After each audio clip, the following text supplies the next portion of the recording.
Hello, everyone. My name is Matt, and I am the youth and family pastor at Cornerstone Church in Marshfield, and I'm here today with your Cornerstone Connection, a daily devotional. So I'm just going to jump into the text right away. So if you have a Bible, whether it's on your phone or a paper one, go ahead and find your way to Judges chapter 16, and I'm just going to read for you verses 18 to 21. But let me just set the scene for you real quick. So Samson is with this woman named Delilah. Delilah is a Philistine, and her Philistine buddies have come to her and said, "Hey, Delilah, we want you to seduce Samson. We want to find out where his strength comes from. And if you can figure that out, Delilah, you have a big payday coming your way." And so Delilah goes, "I'm in." And so she just is all over Samson about, "Hey, tell me where your strength comes from. Tell me where your strength comes from. Tell me where your strength comes from." And of course, Samson's such a noble guy. He lies to her 3 times, right? And she never figures it out. Well, she continues to press him. She continues to press him, and Samson gives in, and he reveals his entire heart. And he says, "You know what? A razor has never been used on my head before. I've never had a haircut.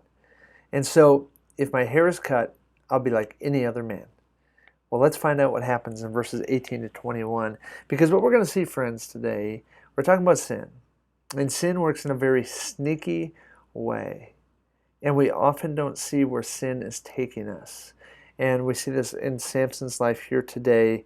And it should serve as a warning sign for all of us to be on guard, to be careful, because sin is lurking around the corner. And it will put us in a place that we never thought we'd be. Get us to do things we never thought we'd do. Give us thoughts that we never thought we'd think. And get us to look at things we never thought we'd look at. And so let's be careful. Listen to verses 18 and 21. It says, "When Delilah saw that he, Samson, had told her everything, she sent word to the rulers of the Philistines, 'Come back once more. He has told me everything.'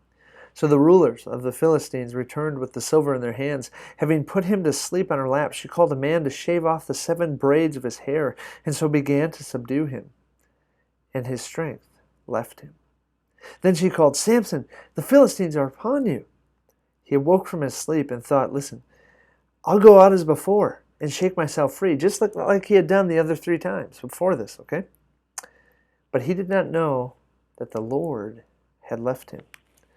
Then the Philistines seized him. They gouged out his eyes, and they took him down to Gaza, binding him with bronze shackles, and they set him to grinding in the prison." Wow.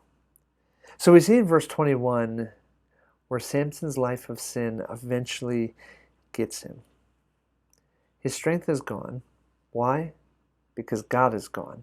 God left him, verse 20 tells us.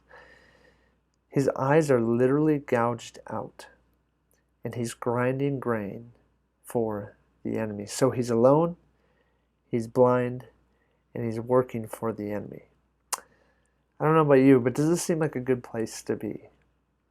Absolutely not, right? And my guess is that if you and I had a time travel machine and we went back and we talked to Samson, we asked him, "Samson, did you ever think it would get to this point?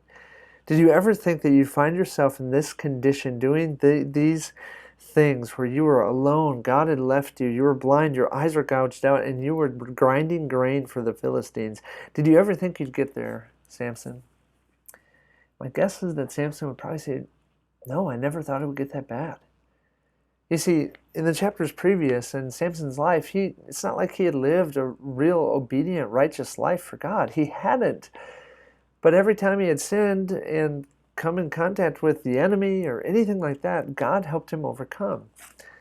Well, finally, as Samson continued to live in sin, and he eventually just rejected the calling God had given him and therefore rejected God, God said, "I'm leaving." And Samson wasn't able to overcome the sin he had been living in. And so, friends, as we consider that today, let's each consider our own lives. Is there anywhere that we are inviting sin in, that we are consciously living in sin and we know it, and we know we're living in disobedience of what God has called us to? And we're not turning around, we're not repenting and turning towards God. Friend, let today's word serve as a warning to you, to me, to anybody, that let's turn towards God. Let's turn away from sin, because you just don't know where sin is going to lead you eventually. you'll never see it coming. It's how sin works. So let's be on guard. Let's be careful. And let's still walk in joy today, even though we're talking about sin. And let's fight against what Satan is trying to do in and amongst the people of God. Have a great day, friends. And we'll see you next time on the Cornerstone Connection.